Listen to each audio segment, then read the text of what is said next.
Queridas amigas y amigos, en este programa conversamos con la doctora Vilma Petrach sobre la educación en Estados Unidos y en Venezuela, una materia realmente exigente e interesante.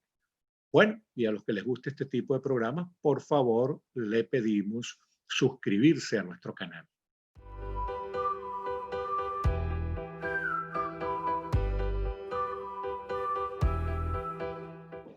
Queridas amigas y amigos, bienvenidos a Actualidad con Alexis Ortiz por Bienvenidos Venezolanos TV, esta plataforma que usamos para apoyar a nuestros compatriotas venezolanos y a nuestros hermanos latinoamericanos. Hoy vamos a hablar sobre la materia educativa, que es una materia siempre tan exigente y tan interesante. Y para eso hemos invitado a una persona muy autorizada en esa materia, pues que es precisamente la doctora Vilma Petrach. Ella es una internacionalista egresada de la Universidad Central de Venezuela, hizo un posgrado en la Universidad de Pittsburgh, en Estados Unidos. Actualmente está haciendo otro doctorado en la Universidad Nova de Florida. Y bueno, es profesora del Miami-Dade College, que ustedes saben que es una de las instituciones universitarias más prestigiosas de los Estados Unidos, y de la Universidad Ana G. Méndez. Bienvenida, mi querida Vilma Petrach. Bueno, bien, gracias por invitarme. Siempre es un placer estar contigo, porque Gracias. además que eres una persona muy formada, eres una persona con un gran espíritu democrático y pro educativo, porque es muy importante los programas que haces en esa dirección. Sí. Mi querida Vilma Petrach, tú estás autorizada para eso. Háblanos un poquito Ujú. de cómo es la educación de los Estados Unidos con la cual tú te has encontrado, porque has hecho mucha docencia aquí, y cómo debería ser. Bueno, mira, yo creo que en general la educación, bueno, estoy viviéndola desde acá de Estados Unidos, estamos viviendo un momento de grandes desafíos porque nos encontramos con que los estudiantes están teniendo mucha exposición a toda una serie de información que si nosotros no la canalizamos debidamente, Alexis, se convierte en desinformación y en malinformación, es decir, les deforma el espíritu crítico que uno como educador espera, digamos, embuir de ese espíritu crítico a los estudiantes para que ellos puedan tomar importantes decisiones, tanto a nivel de sus carreras como a nivel, por supuesto, de su ejercicio de la ciudadanía. Y yo creo que estamos viviendo en un momento de desafío porque, por ejemplo, yo enseño gobierno americano. Bueno, de más está decirte que este ha sido muy desafiante para mí este semestre por lo que ha venido ocurriendo en los Estados Unidos. Y no quiero politizar el tema, yo creo que vamos a quedarnos en el tema educativo, pero ha sido desafiante porque ellos están expuestos también a la cantidad de información que en muchos sentidos es información falsa, desinformación, que está proveniendo de distintas fuentes y que debilita lo que es el propósito de mi curso, por ejemplo, en gobierno americano, que es enseñarlo a ser ciudadanos críticos para ejercer la ciudadanía y en consecuencia, a partir de eso, tomar las decisiones correctas como ciudadanos. Y ahí no se trata de, por ejemplo, yo hice un ejercicio muy importante, yo les orienté a ellos en lo que era la importancia del voto y les hice incluso, les di un extra crédito, que es como un regalo que uno le da al estudiante más allá de las tareas normales del curso, para que ellos hicieran el ejercicio de inscribirse para votar y luego de ir a votar en sí mismo. Y muchos lo hicieron, otros que no tenían todavía posibilidades porque no, o eran muy jóvenes o no eran ciudadanos, lo hicieron en términos de ayudar a otra persona a inscribirse para votar y ayudarlos a votar. Y para ellos fue una experiencia muy importante. Pero claro, se cruzaron también y yo tenía que ser muy cuidadosa en este sentido, porque evidentemente uno tiene que mantenerse más allá de mis propias, porque una cosa es lo que yo soy como profesora y otra cosa es mi propia concepción de ciudadana y mis propias convicciones políticas. Entonces hay que separar ambas cosas, sobre todo cuando enseñas un curso tan importante como este, porque es un curso que está dirigido a formar en la ciudadanía, en el conocimiento de las instituciones del gobierno, de cómo funcionan los procesos políticos, de lo que ha sido el proceso de expansión de la comunidad política en los Estados Unidos. De manera que para mí era muy importante, pero obviamente me encontré con varios escollos, como por ejemplo cuando trataba de comparar movimientos que se han dado en el momento actual que tienen que ver con los derechos civiles, con movimientos que pasaron en el pasado, y algunos de ellos se sentían que yo estaba politizando, y yo no estaba politizando, yo estaba tratando de enseñar la importancia de los movimientos sociales y de inclusive la participación política tanto en partidos como en organizaciones, por ejemplo, lo que llamamos grupos de interés y movimientos sociales, para ayudar al proceso y que es parte de la ciudadanía, muy importante, y que ha sido históricamente muy importante acá. De manera que fue muy desafiante, Alexis, creo que lo terminé con éxito, porque mis estudiantes también, una de las cosas que siempre yo parto en mis clases es el respeto como ejercicio fundamental tanto de uno como educador, como también, por ejemplo, cuando hacíamos discusiones en clase, traté de que siempre se hiciera en el marco de un debate cívico, respetuoso, donde se respeten las diferencias. Y Sí, se señor. pueda, porque una de las cosas más importantes que yo les he enseñado a mis estudiantes es que la democracia en Estados Unidos fundamentalmente, desde todo lo que ha sido el proceso histórico de esta gran nación, ha sido fundamentada en el principio de la construcción de consensos y en el compromiso. De manera que la idea no era que se pelearan entre sí, sino que dentro de sus diferencias pudieran... Esa es una de las cuestiones fundamentales de este tiempo, ¿no? Eso Sí, que tú haces como sí, maestra, sí, como profesora, de enseñar a los muchachos a pensar y que entiendan que la política es el arte de llegar a acuerdos, de así es, crear conciencia. así La es. política no es el pleito, la política es la tolerancia, la duda, aceptar que uno puede estar equivocado y que el otro puede tener razón y que eso se resuelve mediante una discusión seria, solidaria, consistente. Sí, Entonces, fíjate tú, me encanta que tú estés en esa onda. Bueno, no podía ser de otra manera porque tú eres una persona científicamente muy consistente, muy preparada. Pero hay una cuestión que está preocupando mucho, ¿no? Y es que la educación pública en Estados Unidos es una educación bastante satisfactoria, o ha sido hasta ahora bastante satisfactoria, pero hemos visto que hay iniciativas para restringir, para mutilar, para minimizar la educación pública y favorecer la educación privada. No es que sea mala la educación privada, sino que la educación pública es la que le da más acceso a la gente, la que más masifica. totalmente. Yo creo que la educación pública en Estados Unidos, como ha pasado en otras realidades, incluyendo la nuestra, Venezuela en su momento, fue muy importante en el proceso de movilidad social y en el proceso de acceso, digamos, inclusive a una visión compartida de sociedad, porque como tú sabes, esta sociedad, por ejemplo, se ha formado, se formó históricamente a través de un proceso de inmigración que ha venido incorporando en distintos momentos históricos distintos grupos, y eso ha venido, evidentemente a esos grupos hay que integrarlos en una visión de valores. Y ya no se trata, y es importante decirlo porque yo también creo que ahí hay cierta malinterpretación o interpretación sesgada. La educación en un país como este tiene que basarse en principios fundamentales, como por ejemplo el respeto a la diversidad, ¿ok? Y la integración implica ese respeto a la diversidad, ese conocimiento de que somos una sociedad plural, y también en la inclusión de grupos al contexto de lo que es el proceso educativo, sin que ningún grupo se sienta, ¿cómo te puedo decir?, excluido. Y por eso es importante lo que tú Pero dices. La educación pública ha sido muy importante para lograr ese proceso, o debe ser importante, y así ha sido de alguna manera históricamente. Y aquí, por ejemplo, cuando se dieron los grandes procesos, digamos, de expansión de la comunidad política, las escuelas públicas fueron muy importantes para ese proceso de segregar a la sociedad y, como te digo, reunificarla después de un proceso de segregación que había que acabar, y la educación fue fundamental para ir integrando. Y uno nota una cosa muy importante, Alexis, el prejuicio que se puede ver a nivel de personas de mayor edad, eh, no se ve tanto en los jóvenes cuando ellos asumen cosas normales porque han vivido la diversidad en las escuelas públicas. Las escuelas públicas han sido un instrumento fundamental para la integración de la sociedad.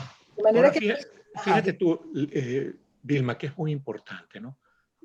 La gente se integra, los Sí, grupos que han sido excluidos se incorporan al sí. conjunto de la sociedad, pero también hay algo que es un desafío tremendo, ¿no? Que es Ujú. que estos grupos discriminados se convierten en tribus excluyentes Sí, también. Así es. Entonces, me imagino que ustedes habrán tratado la materia. Totalmente. Una de las cosas que yo creo que como educador uno tiene que, yo no diría la palabra combatir porque no me gusta el término tan guerrerista, no lo es. Tenemos que tratar de trabajar en la integración y no en hacer lo que de alguna manera se ha venido generalizando y que lleva a ser destructivo para la integración de la sociedad, que es generar lo que podríamos llamar, y creo que tú lo estás apuntando en esa dirección, la política de identidad. Y está pasando con todos los grupos. Y lamentablemente, ahí es cuando las sociedades se fracturan, porque cada uno de nosotros puede tener, yo diría, o sea, asumir con respeto al otro, que somos diferentes, pero no a jugar una política de identidad que excluya al otro. La idea es incluir y no excluir, no utilizar la identidad con fines de exclusión. Y yo Sí, creo señor. que tú te estás apuntando en esa dirección. No creo que sea bueno para ninguna sociedad que está basada en la diversidad a ir politizando de tal manera la política y la identidad que se convierte en formas de exclusión a nivel de distintos grupos de la sociedad. Y Ahora eso, fíjate tú, sí, Vilma, querida, hablamos de Estados Unidos, que tú lo sí, conoces bien, el territorio de la educación en Estados Unidos tú lo conoces bien. Ahora también conoces el venezolano, porque tú eres norteamericana y venezolana, o venezolana y norteamericana. La educación en Venezuela está viviendo la misma tragedia, la misma ruina que todas las cosas en el país. ajá. ¿Cómo aprecias tú eso? Bueno, yo te decía que, y creo que lo apuntamos en la entrevista que me hiciste la vez pasada, que yo Sí, creo que todos nosotros los que estamos, bueno, Venezuela hoy es una nación en diáspora, dolorosamente, además con experiencias muy dolorosas, como lo que acabamos de ver recientemente. No quiero entristecer el tema, pero bueno, ya tú sabes lo que ocurrió. sí, sí, la tragedia de Trinidad, de Exacto, los señores que exacto. se ahogaron. Porque de alguna manera nosotros somos hoy una nación en diáspora con un gran dolor que también tiene varias consecuencias negativas, pero puede tener consecuencias muy positivas, como por ejemplo, todo este capital humano tiene que definitivamente participar en la reconstrucción de la nación. Y la reconstrucción de la nación, Alexis, pasa por reeducarnos, incluso reeducarnos en democracia, porque creo que inclusive aquellos que hoy están, digamos, en la oposición, bastante dispersa, por cierto, como nos está ocurriendo, cuando se pierde el norte como nación y perdemos lo que nos hace ser una unidad en la diversidad, más bien estamos muy disgregados. Yo diría que lo más importante es tratar de recuperar eso que nos ha hecho ser lo que nos une y no lo que nos divide, ese término tan importante, tan simple, pero tan fundamental. Y yo creo que para eso la educación juega de nuevo ese papel fundamental, protagónico para la reconstrucción de una unidad venezolana, de la venezolanidad, porque yo creo que tenemos mucha gente valiosa que puede contribuir. Acuérdate que Venezuela era una sociedad multiclasista, policlasista, yo también bastante multicultural, porque teníamos mucha inmigración. Y eso nos enriquecía a nosotros. Nosotros siempre fuimos una sociedad de gran apertura. Y creo que ciertamente no vamos a decir que no caímos en, no pasó lo que pasó porque no teníamos razones para que eso pasara. Pero una de las cosas que debemos trabajar es en la integración de la nación, porque también la nación se empezó a fracturar cuando dejamos nosotros de ser esa sociedad que permitía la movilidad y permitía que a través de la educación pudiéramos lograr niveles de bienestar para los distintos grupos y que la sociedad, los individuos dentro de esa sociedad se sintieran parte activa de la comunidad política. Yo creo que en algún momento eso falló y hay que recuperar en consecuencia ese proceso. Eso es recuperar la nación. Y yo sí creo, Alexis, que todos los que estamos en el campo educativo, todos, podemos contribuir en todos los campos necesarios, pero el más importante de todos es a reciudadanizar al venezolano. Sí, En señor, y ese ahora fíjate, contexto de lo que nos hace a nosotros ser venezolanos. Y eso nos unifica en un sentido muy fundamental, porque nos vuelve a hacer el relato de qué es nuestra historia, quiénes somos, por qué somos y qué queremos ser como nación. Nos unifica en un propósito común, en muy esa unidad bien, superior. muy ¿Entiendes? bien dicho, muy bien dicho, muy Sí, bien dicho. Renacionalizar a la nación y reconciliar a los ciudadanos. Exactamente. Al protagonismo ciudadano. Ahora fíjate tú, hay una cuestión que a mí me preocupa muchísimo y me gustaría un comentario tuyo sobre eso. Y es que los maestros y profesores se han ido del país. Sí. La educación venezolana se ha empobrecido, se ha resquebrajado su calidad porque las mejores mentes educativas se han ido del país, se han quedado mucha gente buena en la resistencia educativa, pero se ha ido muchísima gente de altísima calificación. Bueno, eso implica que hay que revalorizar la educación y también revalorizar al educador para que tenga el incentivo de volver. Porque Alexis, también la gente, tenemos que recuperar el sentido de ser educador a veces. Es una labor casi de misionero, pero también el educador necesita vivir. Y Claro. muchos se fueron porque ya no tenían alternativas, porque realmente estaban condenándose a pasar una inmensa necesidad. Y por otro lado, acuérdate que existe, y voy a poner la parte positiva de la tecnología, que es la que nos está comunicando a ti y a mí. Yo, por ejemplo, en estos 8 meses que hemos estado en este proceso histórico también que ha vivido el mundo con la pandemia del COVID, yo he pasado 8 meses encerrada en mi casa, entre comillas, bueno, he salido, pero encerrada, quiero decir, aquí, en este espacio con el que tú y yo estamos compartiendo ahorita, enseñando, y además me he encontrado con un mundo de oportunidades de comunicación y de educación, que esto mismo que yo estoy haciendo para acá, lo podría hacer para Venezuela, Alexis. O sea, yo no tengo ningún problema en que esta vocación que tengo por la educación y por la recuperación de la nación a través de la educación, la tecnología me ayude a realizar y a contribuir en esa meta. A lo mejor físicamente no vuelvo, pero vuelve mi conocimiento, vuelve mi compromiso. Que eso es muy importante, incluso en mi último libro, bueno, ahora penúltimo, porque acabo de terminar uno. Otro más.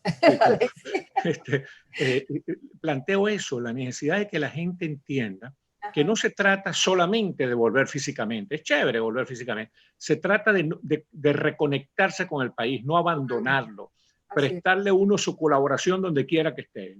De tal manera, pues, que ese planteamiento tuyo me parece muy, pero muy pertinente. Sí, yo creo, Alexis, que hay muchas personas que estamos dispuestas a hacer eso. Además, una de las cosas que yo he conseguido a través de esta, digamos, la parte positiva, más allá de la otra parte, que seguramente en otro momento lo podríamos tratar, las redes sociales y el mundo del Internet, diría yo, que te permiten conectarte incluso dentro del mundo académico con una comunidad, yo diría que es una conexión epistémica, ¿no? Lo que llaman comunidades epistémicas, comunidades de conocimiento. Y entonces generas unas formas colaborativas que nunca se te hubieran planteado si no tuvieras la tecnología. Imagínate ese cuerpo humano, ese grupo humano, de ese recurso fundamental, en una especie de recuperación virtual de la universidad venezolana, para nosotros volver a educar. Yo en el área de relaciones internacionales y ahora, como tú sabes, en liderazgo, porque creo que además estoy formándome precisamente, Alexis, porque una de las cosas que creo que quiero educar es a los líderes de la Venezuela recuperada. Entonces, obviamente yo puedo contribuir desde donde esté, y yo puedo estar acá en Estados Unidos o moverme a cualquier otro lugar y yo voy a poder hacer esa operación fundamental de recuperación de la nación a través de la educación que yo puedo dar desde mi espacio. Sí, estoy seguro que todas las otras personas podemos recuperar esa universidad que nos da el espacio del Internet para, de nuevo, volver a Venezuela con nuestro conocimiento. Ojalá encuentres el escenario propicio. La verdad es que fue muy grata esta conversación contigo. Y bueno, queridas amigas y amigos, muchísimas gracias por su atención. Y muchísimas gracias, Vilma. Estuviste muy bien, muy instructivo tú. Bueno, y feliz Navidad para todos. Espero sí, que sea este año que viene, bueno, sea distinto, por supuesto, al que hemos vivido, pero sobre todo que digamos, lo tengamos con salud y con mucha vocación de seguir adelante para recuperar nuestros espacios de convivencia democrática. Sí, señor. Hasta luego. Gracias. Chao.